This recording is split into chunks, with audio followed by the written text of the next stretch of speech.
المهاجم فراس شوات. بالنسبة لتشكيلة منتخب الخضر في مباراة اليوم في المرمى لأول مرة ألكسندر روجيه 3 لاعبين في المنتخب التونسي لعبوا المباراة الأخيرة حاضرين في تشكيلة اليوم، وثلاثة كذلك من الجزائر. من الجانب التونسي سيام بن يوسف، الفرجاني السيسي ونعيم السليتي. قبل هذا كرة مرفوعة والمحاولة الهجومية للمنتخب التونسي ملعوبة، تصويبة كانت قوية بعد إصابة فيكتور لكحل. يعني ما عندوش الحظ فيكتور لكحل في أول مباراة مع المنتخب الجزائري. ألكسندر أوكيجا، كرة من نعيم سليتي، يلعب الكرة يرفع على مستوى القائم الأول، لكن التصويبة الرأسية من سيام بن يوسف. كرة تعود مرة أخرى لدفاع المنتخب التونسي من جانب ياسين مرياح. فرجاني السيسي يلعب بالنار، وكرة في ركلة مرمى، لعب بالنار فرجاني السيسي مع ياسين مرياح في الكرة الأخيرة ولم يستغلها بغداد بونجاح.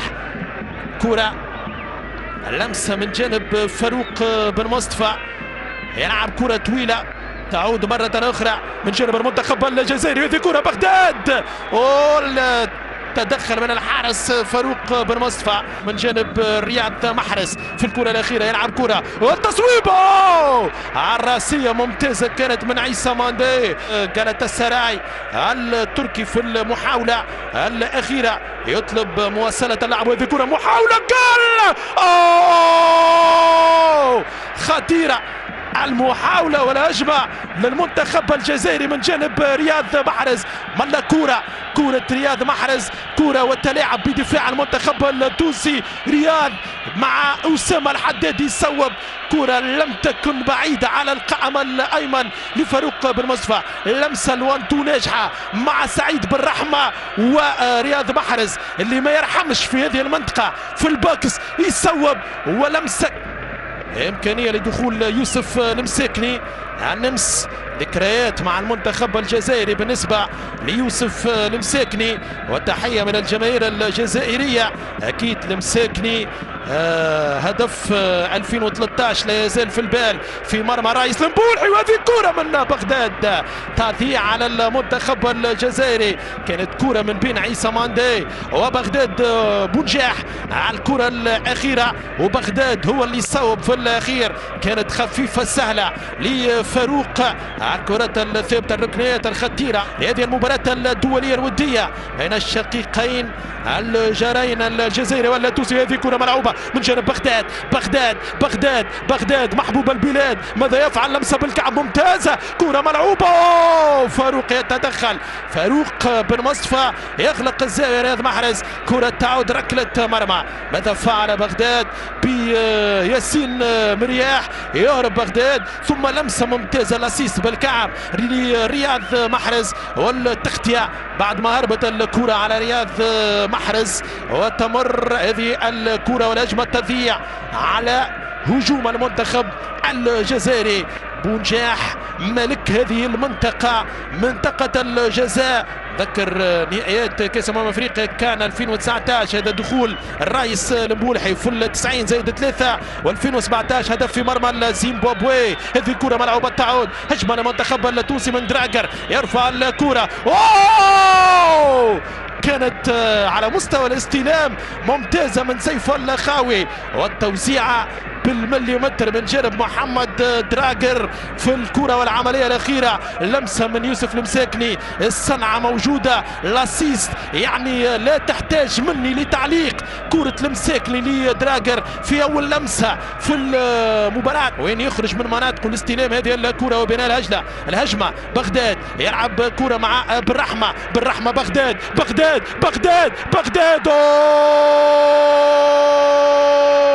يزفر ضده حكم المباراة سمير كزاز. لا وجود للبيلانتي في تقدير الحكم المغربي. بغداد بونجاح في بداية الهجمة، بغداد في نهاية الاتاك، بغداد بونجاح. هذه الكرة لو ممكن مخرج المباراة يعيد، يعني كان هناك تاكلينج من فرجاني ساسي، لكن هل تعمد بغداد بنجاح السقوط أم لا؟ هل تعمد السقوط أم لا؟ ممكن من خلف المرمى من زاوية أخرى، من هنا تكون أوضح. هناك بينالتي أم لا؟ كرة بين ساقين مرياح، مهارات فنيات كبيرة. أعتقد أنه ركلة الجزاء صعبة بكل حيادية. ملا كرة ملا عظمة ترجع مرة أخرى في وسط الميدان من جديد، تعود جزائرية.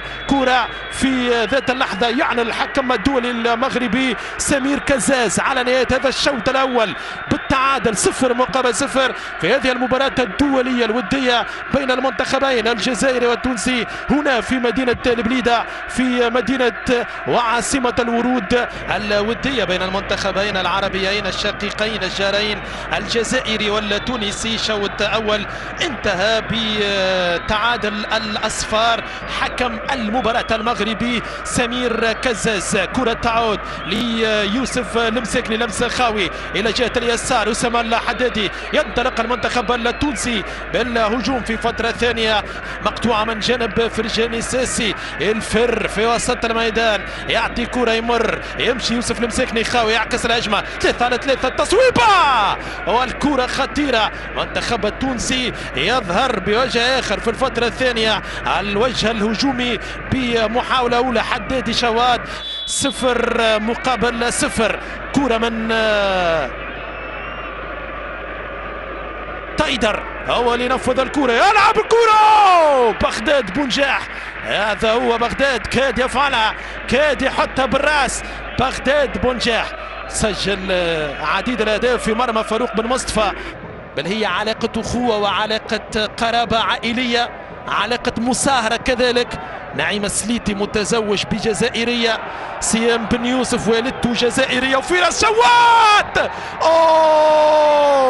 شوات يذيع كرة المباراة، كرة الهدف الأول بعد خطأ من جانب الدفاع الجزائري. فراس يضيع الكرة راس كان مع الحارس ألكسندر أوكيتشا. هذه الكرة من يوسف عطال على مستوى إعادة الكرة للحارس أوكيتشا، ملا خطأ في الرولانس في إعادة الكرة إلى فراس شوات. والشوات شوط أول هجومي بالأساس للجزائر، دفاعي تونسي. شوط ثاني تقلبت المعطيات، وهذا يوسف يوسف يمر، يوسف يطالب بالمخالفة وبالبيلانتي. سمير الكزاز يطلب اللاعب، فنيات كبيرة أمام 3 مدافعين. يوسف المساكني، هذه كرة خطيرة. جول لا فرصة أخرى تضيع على بغداد بنجاح لما كان مخرج المباراة بصدد إعادة كرة يوسف المساكني.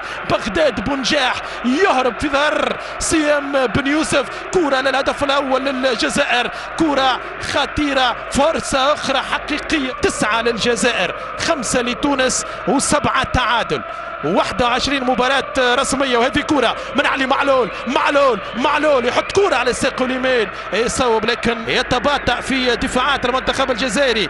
ثغت وأغلاط، يعني أخطاء كبيرة في دفاعات المنتخب الجزائري في هذا الشوط الثاني. وهذه كرة رأسية.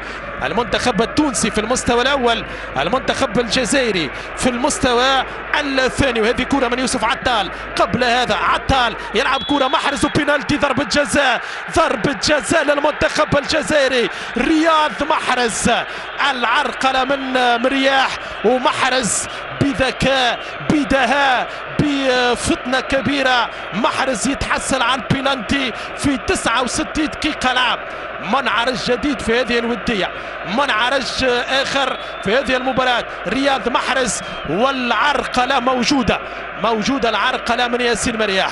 ممكن من هنا الصورة لياسين مرياح والتدخل أمام رياض محرز. كان هناك لمس، هو اللمس في منطقة الجزاء، يعني إن كان خفيف.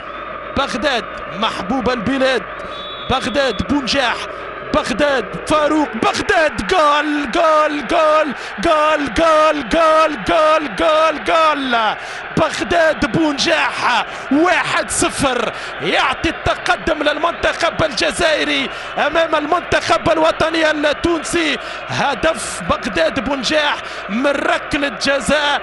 تحية الجنرال، تحية العقيد بغداد بونجاح للجماهير الجزائرية الحاضرة بوفائها الدائم لمنتخب الخضر لمحاربي الصحراء في ملعب مصطفى تشاكر بالبليدة. 1-0 للجزائر امام المنتخب التونسي في اجواء مميزه، اجواء رائعه، اجواء مجنونه وهستيريه، وركله جزاء على طريقه بغداد بونجاح في المرمى في الجول.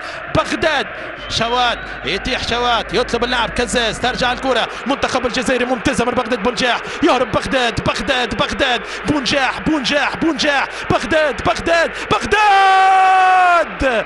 تلعبت في الجزائر كانت وديه يوم 12 نوفمبر 2011 وهذه فرصه بغداد بونجاح. بغداد اليوم اقلق كثيرا سيام بن يوسف وياسين مرياح، وكره من اليسار توزيعه قويه كانت الكره بعيده. التنفيذ من علي معلول، يلعب الكره على القائم الثاني، ما زالت الهجمه عزوني، كره بعيده.